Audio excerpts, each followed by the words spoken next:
মানুষ তাকে পরিবর্তন করার চিন্তা করে না। মানুষ আল্লাহকে পেতে চায় না,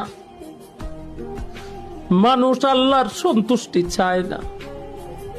মানুষ শুধু দুনিয়াবি খোঁজে, টাকা পয়সা, ধন সম্পদ, ইজ্জত, সম্মান, আত্মসম্মানে মানুষ ব্যস্ত।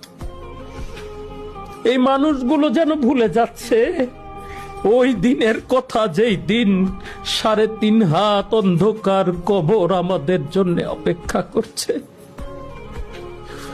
সেই দিন ডাক্তার, ইঞ্জিনিয়ার, প্রফেসর কারো জন্য কোন রকম আলাদা কোনো ব্যবস্থা থাকবে না। না শ্রেষ্ঠত্বের ব্যবস্থা থাকবে, না ধনী গরিবের ব্যবস্থা থাকবে, না উঁচু নিচুর ব্যবস্থা থাকবে। একজন রিকশাওয়ালা কৃষকের জন্য যা, একজন 1000 কোটি মানুষের জন্যও একই ব্যবস্থা।